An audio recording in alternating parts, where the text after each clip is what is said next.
Dragi gledalke, spoštovani gledalci, dober večer. Sem Bojan Požar, vi pa gledate oddajo BV Faktor na TV3. In kot že veste, resnica boli, komentarji še bolj. Pa ni vseeno, kdo kaj reče. Primer in propad ministrskega kandidata Tugomirja Kodelje, ki ga je novi predsednik vlade Marjan Šarec včeraj umaknil kot kandidata zaradi njegovega slabega nastopa pred poslanci pristojnega odbora Državnega zbora za notranje zadeve, nam razkriva tudi bedo večine slovenskega novinarstva. Zoran Potič, paradni novinar časopisa Dnevnik, na primer, je ob imenu ministrskega kandidata Kodelje, ko se je njegovo ime prvič pojavilo v javnosti, vehementno, a hkrati uslužnostno do vladajoče politike napisal, da ima Tugomir Kodelja za seboj bogato in uspešno poslovno kariero doma in v tujini. Kar je bila čisto navadna novinarska laž, fake news, pač v službi formiranja aktualne koalicije.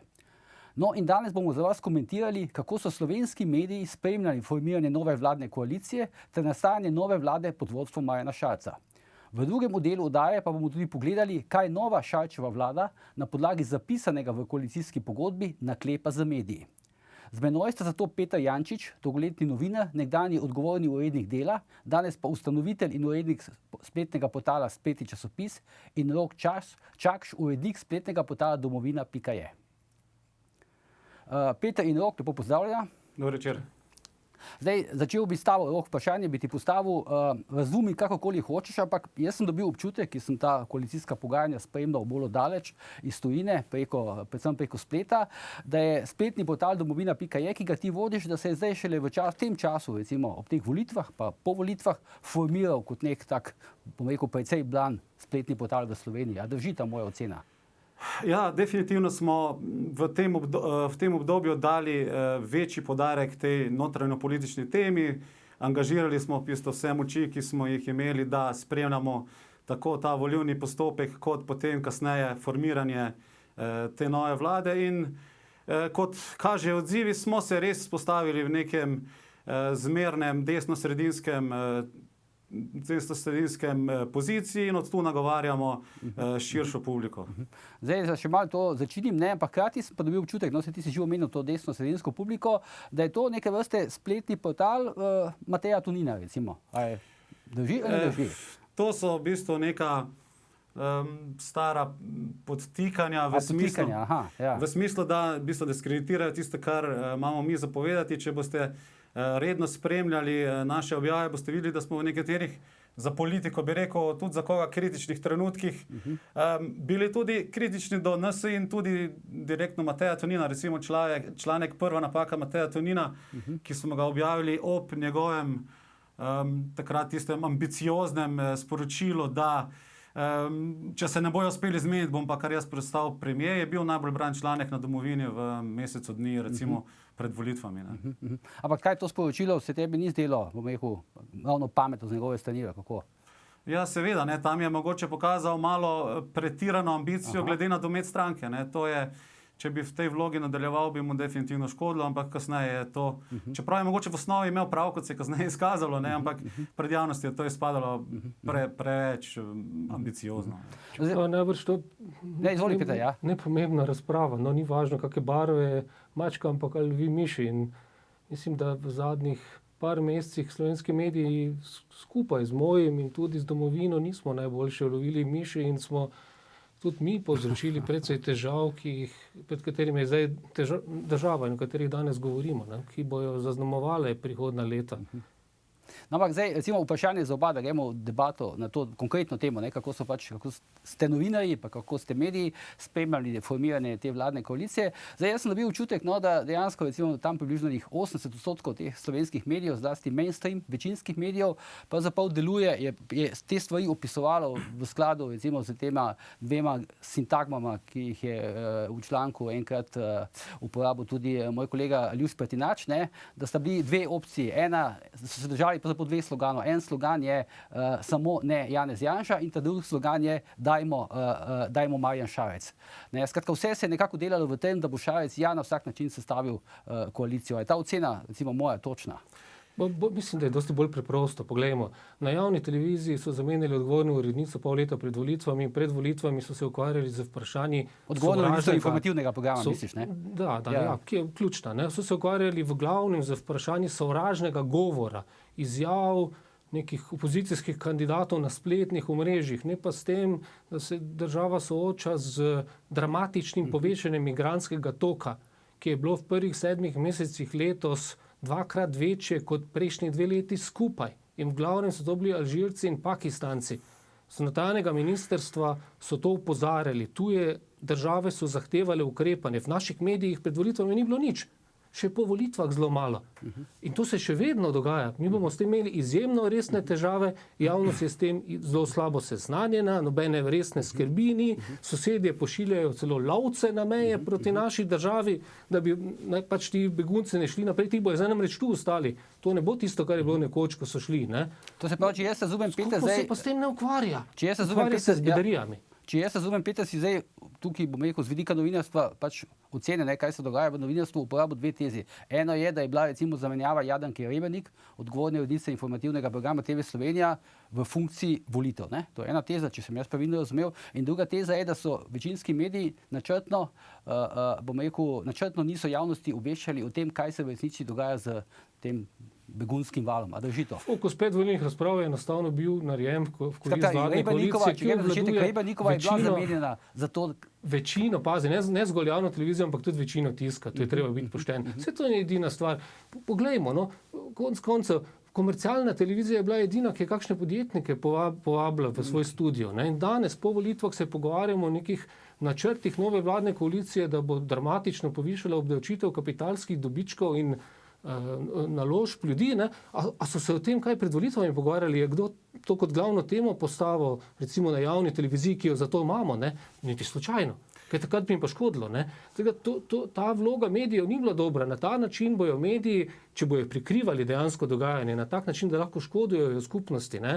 In ne bojo postavljali res pomembnih tem v fokus, si bojo škodili, bojo dramatično zgubili verodostojnost, pa še državi bo dolgoročno škodilo. Tudi tem kandidatom za ministre, zdaj, ki se predstavljajo, škoduje. Tam govorijo o slarije v državnem zboru, recimo, ne vem, kandidat za notranjega ministra nam razkrije veliko skrivnost, da še ni čas, da bo odstranil tisto mrežo na meji. Mislim, kakšna dilema? Prava dilema je čist druga. Ali bo uporabil možnost, ki jo je lani v zakonu parlament, da dramatično omeji prehode meje in te migrante pusti na Hrvaškem, kjer lahko zaprosijo za pravice do zaščite, ker je to evropska država brez vsakega problema.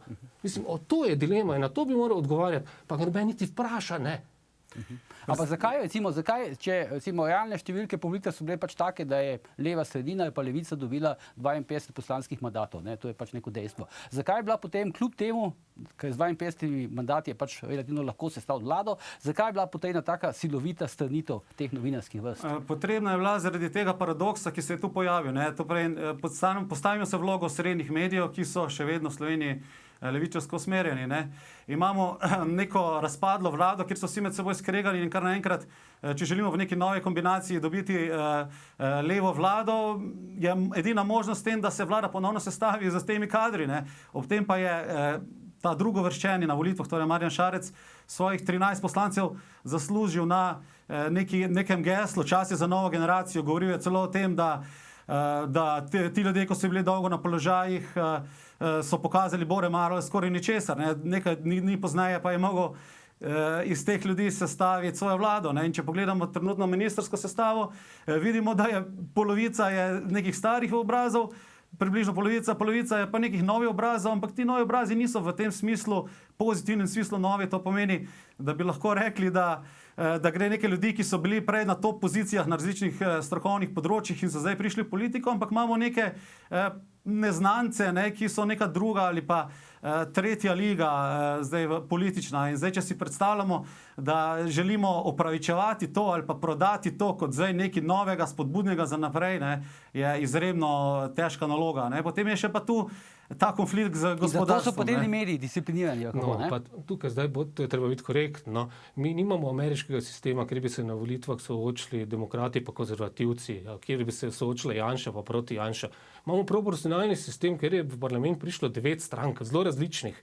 In so pač stranke, ki so do sedaj vladale, ki so imele prej v parlamentu 2/3 večino, ki so volitve dramatično izgubile, vendar le še potegnile vse rezervne sile in združile kar 6 strank, nobena od teh ni dobila relativne večine in skušajo zdaj prevzeti oblast. Vse s tem ni nič narobe. to je pač imaš večino. Ne.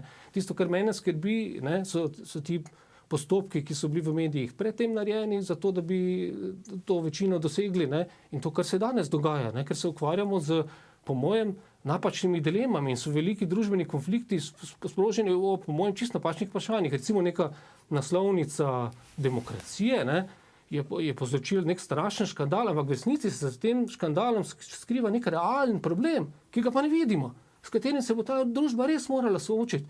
In ta problem, ta naslovnica dobro razkriva. In zdaj, kdo pa najbolj protestira proti tej naslovnici? Društvo novinarjev te države. Jaz zdaj naslovnico vidimo na ekranu, ja.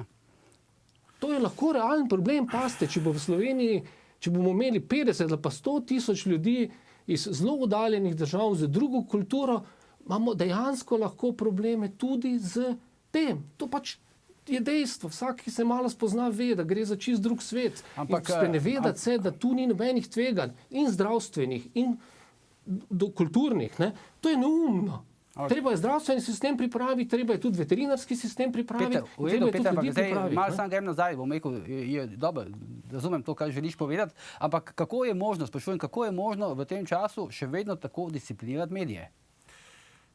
To ne gre toliko za neko disciplino, da bi kdo komorkoli poklical ali kakorkoli, ampak gre čisto za nek preživetveni nagon. Ne? To pomeni, ve se, da so mediji na eni ali pa tudi na drugi strani dosta odvisni od nekega političnega pa državnega kapitala in za preživetje in tako tudi ravnamo. Ne?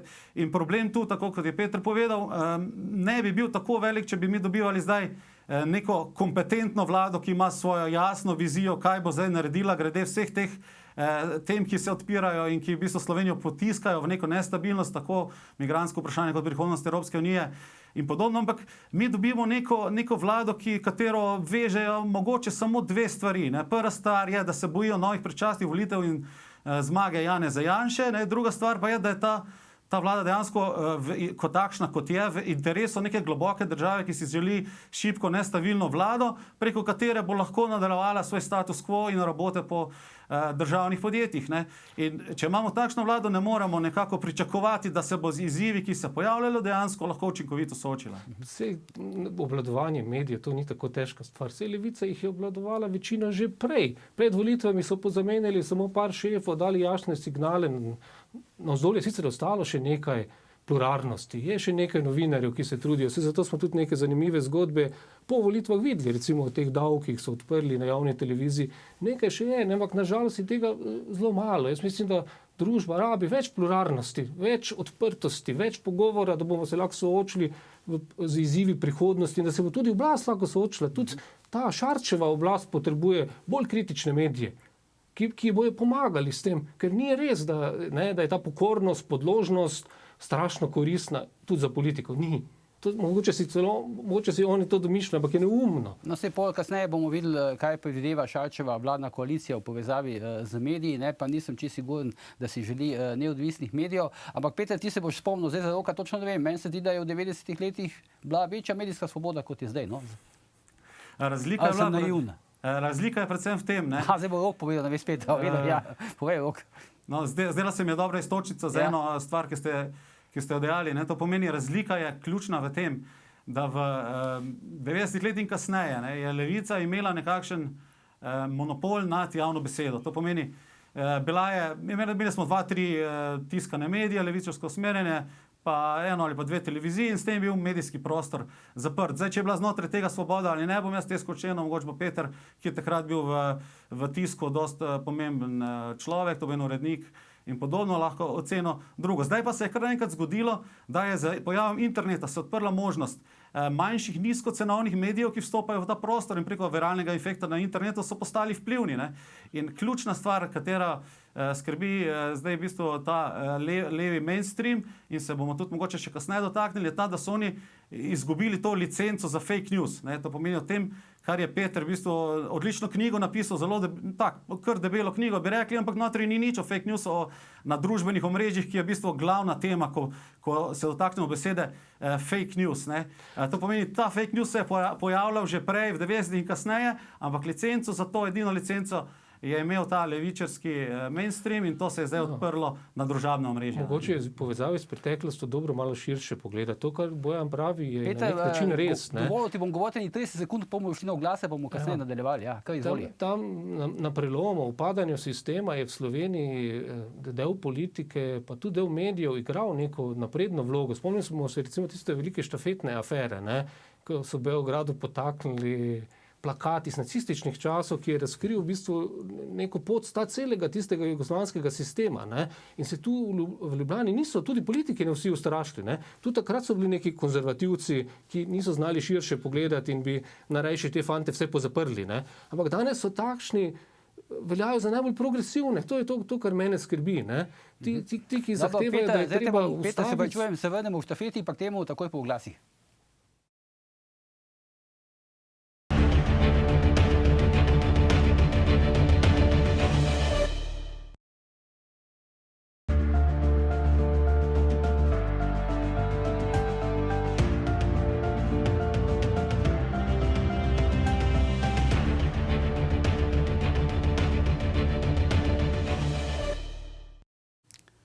Drage gledalke, spoštovani gledalci, dobrodošli nazaj v oddajo VV Faktor. Pogovarjamo se o medijih in novinarstvu med nastajanjem vlade Marjana Šarca. Z menoj sta Peter Jančič in pa Rok Čakš, dolgoletna novinarja in urednika. Zdaj, Peter, prekinil sem te pri debati, pri analizi novinarstva v 90-ih letih. Omenil si štafeto mladosti, če se ne spomnim.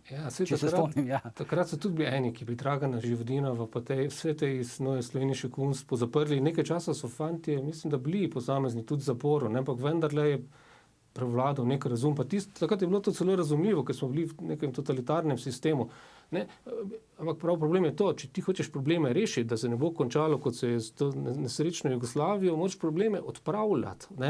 Recimo probleme, ki so z velikim povečanjem števila migrantov. To se ne da odpraviti na tak način, da boš prepovedal naslovnice revij, da boš cenzuro spet uvedel, da bo društvo novinarjev zahtevalo od Ministrstva za kulturo ukrepe proti nekim časopisom. Mislim, to je pa res dramatično vračanje v čase, ki so zelo podobni tistim ali pa celo hujši. To razlagam. Mene tudi zelo preseneča, ne samo odziv novinarjev, ampak tudi politikov. Ni nikogar, ki bi branil svobodo govora in tiska, ki je velika vrednota, ki smo si jo težko priborili iz tiste totalitarne Jugoslavije, pa že prej totalitarne fašistične Nemčije ali pa Italije. To smo si priborili, zdaj bi to na hitro prodali za neke cenene politične finte. Zdaj, mene bo dosti pridobil, če bomo spet uvedli radikalne omejitve v medijih, ki so tudi neumnost. Rok, prej si omenil eno tako sintagmo, ne vem, ali tvoja, ali si jo pač nekje prebral ali slišal,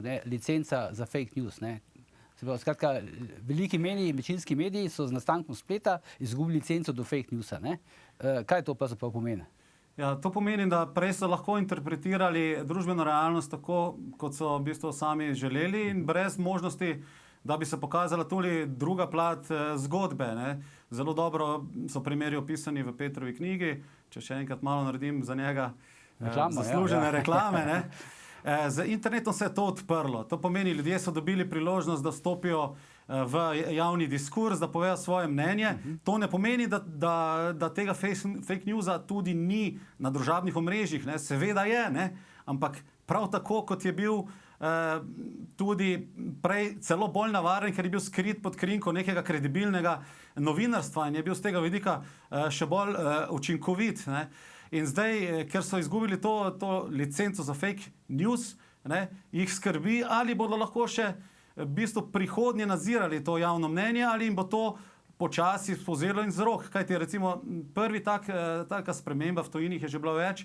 V Sloveniji je bila obravnava migrantske krize leta 2015, ker je takrat so naši mediji se odločili namerno, to pa je zavestno, so se odločili, da bodo predstavljali zgolj eno plat tega fenomena, to pomeni zgolj humanitarni vidik, zamočali so pa varnostni vidik tega problema. In tu je vstopil internet, tu je vstopil Facebook in ljudje so prepoznali ta blef. In v tistem trenutku je kredibilnost mainstreama strašno padla. In potem je šlo pa vse skupaj v drugo skrajnost, kjer so ljudje začeli že preveč verjeti Facebooku. To pomeni, tu je potrebna neka uravnoteženost, nikakor pa ne neko zatretje, recimo pravice do svobode govora ali pa razmišljanja ali pa podajanja informacij preko novih kanalov, kar je zdaj tiha ambicija za temi predvidenimi spremembami medijske zakonodaje, katere se bomo še dotaknili. Razlog za takšno ravnanje medijev pa je tudi precej logičen. Mediji so veliki avtonomijo že davno izgubili, v resnici niso bili razen krajši čas po osamosvojitvi neodvisni in avtonomni nikoli. Obvladovala jih je ves čas politika. Večinoma leva, krajši čas, tudi desna, v času tiste prve Janševe vlade je bil nek manjši poskus. Ne? In ko to avtonomijo izgubiš in ne gradiš navznoter, profesionalnosti pa vseh teh struktur, je potem na koncu posledica to, k čemur smo bili priča. Da enostavno, ko je treba reagirati, ko je položaj kritičen, mediji izginejo, poniknejo in delajo tisto, kar si želi oblast. Reklamo, promocijo, samo za oblast in ne tisto, kar je v dobro ljudi. Na koncu plačajo za to ceno. Zdaj, tisk je sicer dramatično izgublja naklade tudi na Zahodu, pri nas pa še dosti bolj. Zgubili so jo tudi zato, ker so verodostojnost in naklada, ker so delali velike napake. Kako pa je po vašem mnenju, recimo, smo prišli do te situacije, recimo, da zdaj konkretno, če rečemo, recimo stranka Levica, pa vidni predstavniki stranke Levice imajo absolutno, bom rekel, vse, kar pač naredijo, jih doleti v medijih ocena odlično, pa vse zelo dobro. Kako so dobili, recimo, konkretno prav oni takšen status? Tukaj se oni v bistvu ujamejo za to, to je neka radikalna levičarska ideologija, ki je v Sloveniji sprejeta kot mainstream razmišljanje. Razumem, ampak samo da te dopolnim, ampak hkrati so pa lastniki teh medijev, ki je pač doživlja Levica tako absolutno reklamo, trdi brutalni kapitalisti. Ja, ampak seveda, to je po svoje vrsten paradoks. In tu se je recimo zelo dobro izkazal, kakšni interesi so na kateri strani, ko se je zdrav del gospodarstva, rečemo temu zdrav del, jaz te mislim tiste, ki so dejansko uspeli izničiti torej s svojim delom iz garaže, ki se je oglašal v primeru nove koalicijske pogodbe, ki je izrazito protipodjetniško usmerjena, medtem ko so se levičarski mediji, in tu bomo videli to sinergijo, ko so se novinarji levih medijev, so se sklicevali na ta, kako bi temu rekel, nezdrav del ali pa gospodarstva, ki je prišel iz bivše družbene lastnine, da njim se pač to ne zdi nič nenavadnega, kaj se zdaj dogaja. In tu je v bistvu se naredila taka ločnica med zdravim delom slovenskega gospodarstva in slovenske družbe in pa nekim delom, ki je v rokah nekih starih interesnih skupin, ki obvladuje tako od tega gospodarstva, ki je prihajal še iz bivšega družbenega premoženja, preko njih pa tudi do mainstream medijev. Zanimivo je to, Peter, samo to še dodam, zanimivo pač temu, kaj je Rok rekel. Recimo tudi lastniki medijev, se pravi, Bojan Petan, Stojan Petrič in tako dalje, se očitno niso ustrašili te napovedi Levice, obdavčitev kapitalskih dobičkov. To je bilo očitno sekundarno. Bolj pomembna je bila ta ideološka plast. Lastniki kapitala, tu je napaka, tu ne gre zgolj za te, ki jih omenjaš, tudi za javno televizijo, ki je v državni lasti. Oni niso lastniki teh medijev in tam ne izvajajo politike podjetniške, da bi od tega kaj zaslužili.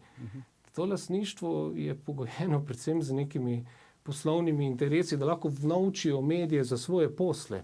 Zdaj, če pogledaš Kolektor, velike posle z državo, predvsem na področju gradbeništva, gradili bojo drugi tir, še vse živo in pač kupili so za drobiž nek časopis, največji v državi, 2 celo, zato da skrbijo za svoje posle, povezavi z državo in podobno velja za Dnevnik. Zdaj, vpliv te Levice ima še dodatni razlog. V državi je precej jugonostalgikov, tudi med novinarji so ljudi, ki imajo lepe spomine, zaradi tega, ker so bili takrat mladi na prejšnji sistem. Težava v medijih te skupine je pa ta, da ne ponujajo v resnici nobene prihodnosti, ker tega več ni. Jugoslavijo se ni mogoče vrniti, socializem je mrtev, to je brez veze. Alternative, ki jih ponujajo, so v resnici, jaz jih ne vidim, Zdaj, lahko dvignejo neke davke dramatično, ampak to ni alternativa. Čeprav zdaj bom to izkoristil, te alternative, na nek način, bom rekel, delovsko samoupravljanje, pa zdaj očitno koalicijska pogodba vlade Marjana Šarca prinaša tudi v medije, tako da bi zdaj prosil, da pokažemo tisti del, bomo videli, kaj pravzaprav predvideva koalicijska pogodba. Lahko si preberemo, jaz ne bom zdaj tukaj vse bral, ampak recimo točka 2, neodvisnost medijev bomo ukrepili, zdaj ne vem, koga mislijo, z uvedbo, oziroma kdo so tisti, ki ne bi to ukrepili, z uvedbo novih oblik organiziranja medijev, kot so kooperative, delavski prevzemi medijskih hiš ali druge oblike sodelovanja skupnosti pri delovanju medijev. Rok pa, Peter, kaj pravzaprav, recimo, zdaj tukaj vlada predvideva, kaj, da bodo novinarji odkupili od Stojana Petriča nazaj delo ali kako? Ne, to je neka stara socialistična logika kolhozov, ki jo najdemo tudi na drugih področjih, to pomeni ustanavljanje nekih zadružniških socialnih podjetij, ampak vse posod tu zadaj se skriva neki odvod državnega denarja. Torej ustanovimo neki tak način organiziranja, ki ga potem upravičimo, da je potreben družbeno, ker ni usmerjen v profit in podobno, in zato ustanovimo državni sklad, iz katerega potem v taka združenja pretakamo denar. Ne? To se pravi, ti ne pričakuješ, recimo, da se bi začeli odkupi Večera, Dela ali karkoli? Veliko je bilo priložnosti za to v preteklosti in se je zakazalo, da to na trgu ne deluje. Ne? To pomeni, so bile te ideje, da bojo, ne vem, Večer odkupili v obliki zadružništva, kako že, ne? Ja. Ampak pač tudi časopisi so že bili v lastništvu novinarjev, pa so svoje dele že prodali. Večer konkretno že bil v lastništvu, ja. Tako, in so to prodali, skratka, brez neke injekcije strani države, potem to se v praksi skazalo, da ne deluje. Poglejmo, no. Jaz sem prepričan, da po tej koalicijski pogodbi javnega zavoda RTV zanesljivo ne bodo spremenili v zavod, ki bo v lasti delavcev in se ne bi financiral iz naročnin, ker tam dobivajo ves denar. Tega 100% ne bojo naredili. Je pa res, da bo tisk, to vsaj kaže, lep del tiska bo verjetno propadal v nekaj letih. To pač je.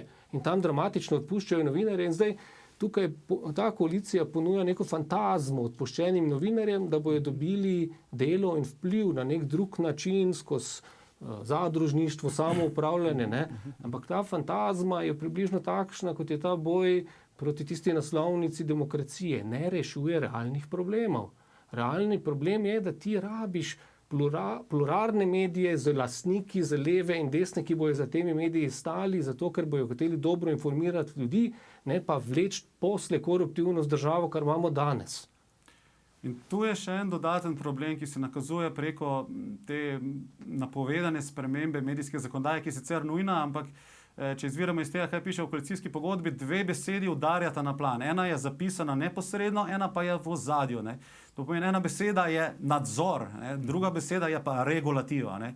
Ko jaz nekje zasledim te dve besedi, me strese, ne? Se bojim za svojo prihodnost, ker pač delam v enem manjšem mediju, ki ni nikakor povezan z državnimi sredstvi ali kako drugače. Vem pa, da so te dve ideji, ne, pa prestrukturiranje obstoječega sistema sofinanciranja medijev in omenjanja teh oblik, ki ste jih prej našteli, ne, to pomeni, da se ustvarja neka nelojalna konkurenca za medije, kot so naši. To pomeni manjši mediji, ki poskušamo preživeti na trgu, ne, in ponavadi nimamo dostopa do javnih sredstev. Medtem ko nekateri nam primerljivi mediji, če pogledamo medijski razpis, lahko vsako leto dobijo recimo 20-25 tisoč evrov na nek način upravičeno. Delo dobijo po pa 100 tisoč evrov. Tako, in tu je to, ne, skratka, in tu je v bistvu se ustvarja neka nelojalna konkurenca, katere namen je še zmanjšati moč recimo medijev, kot so naši, vključno z regulativo, kjer določajo neke nova pravila, ki nam otežujejo preživetje, in to je v bistvu zelo nevarno. Bi lahko prišle tudi ideje, recimo, da se s kakšno še ostrejšo regulativo lotijo, recimo, teh nas manjših medijev. Vse to razlagam.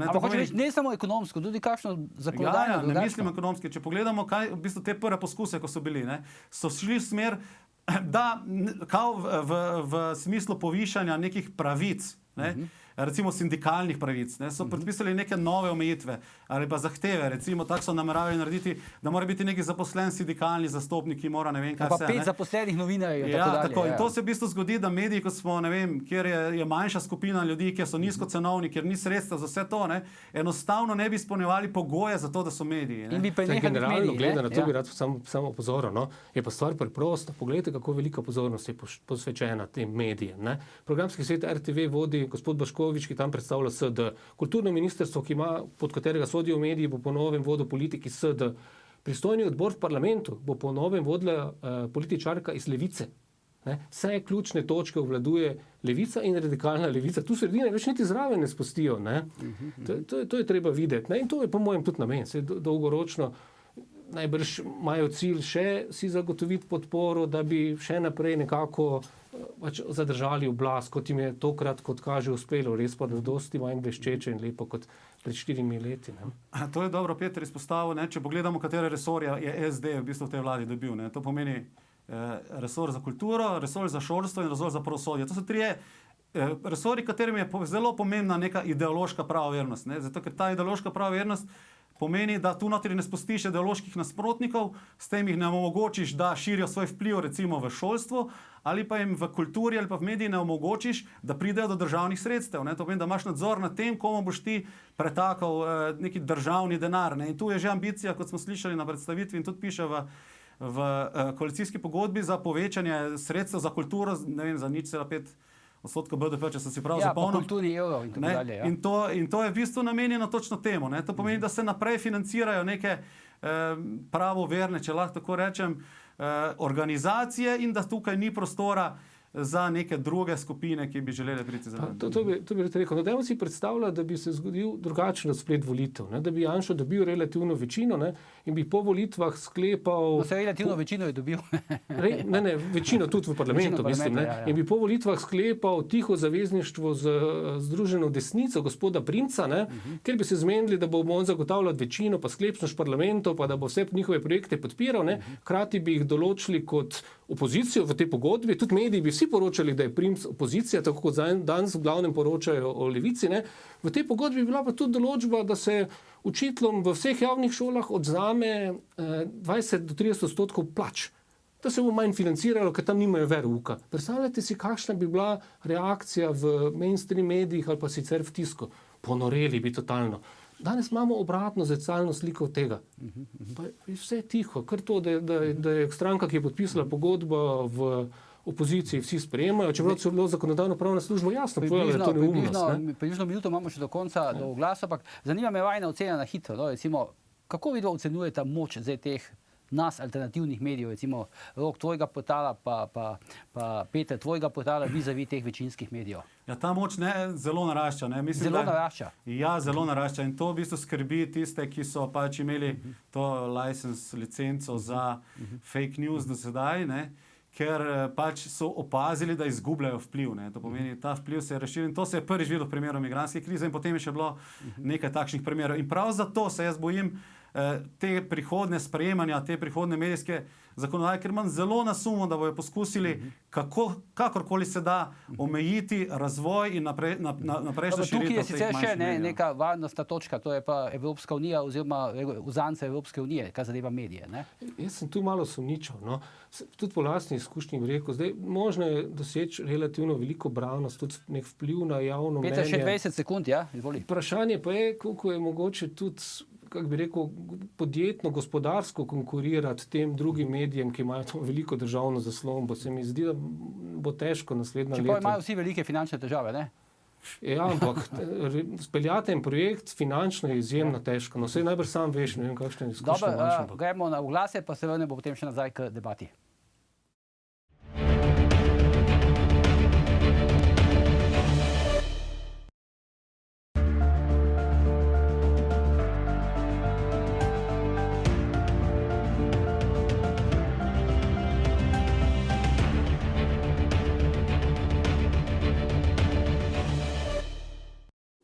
Dragi gledalke, spoštovani gledalci, dobrodošli v zadnji del oddaje Faktor na TV3. Pogovarjali smo se o novinarstvu v času nastajanja vlade Marjana Šarca in o tem, kaj nas čaka, nas medije in novinarje, potem, ko bo vlada začela z delom. Z nami sta Peter Jančič in pa Rok Čakš. Zdaj, prosil bi vaju v skladu z tradicijo Faktorja v tem zadnjem delu, da povesta vsak svojo zaključno misel v povezavi z današnjo temo. Rok, a boš ti začel, ker si mlajši, mislim, da ne? Dobro, ja, res je. Hvala. Glede na to, da se danes pogovarjamo o medijih in da mi vsi trije prihajamo iz majhnih medijev, to predvsem mislim v smislu proračuna, nekakor pa ne dosega, saj nam doseg vsem takšnim medijem narašča, da bo naslednji mandat zelo pomemben, kakšna bo prihodnost takšnih medijskih projektov v naslednjih letih v Sloveniji. Zakonodaja, ki prihaja, imam zelo slab občutek, glede na to, kar sem prebral v koalicijski pogodbi in me skrbi, da bojo preko regulative in spostavljanja nelojalne konkurence nas skušali omejiti in po možnosti doseči to, da bi obupali. Jaz to mislim, da se moramo povezati, izpostaviti na te probleme. Moram dati Petru besedo. Izvoli, Peter. Ampak na kratko, ker nam zmanjkuje časa. Na koncu ne bomo v medijih, pa za razliko od stalega bom nekaj pohvalil. Jaz upam po teh predstavitvah ministrov, ki sem jih gledal, tudi notranjega ministra, da prihodnja leta ne bomo pogrešali sedanje notranje ministrice, ki je na koncu vendarle upravlja veliko delo, da imamo boljšo policijo. Dobro se je znala pogajati tudi s tujino. Upam, da bomo priča takšnemu vodenju, vsaj takšnemu tudi v prihodnje. Se pa bojim, da ne bomo. Peter, hvala ti. Še moja zaključna misel, ampak to sem danes našel na Twitterju. En Andrej Šiško na dan prežene vse probleme vlade Marjana Šarca stran. Drage gledalke, spoštovani gledalci, to je bilo danes vse. Vidimo se jutri ob istem času in ne pozabite, ni vseeno, kdo kaj reče.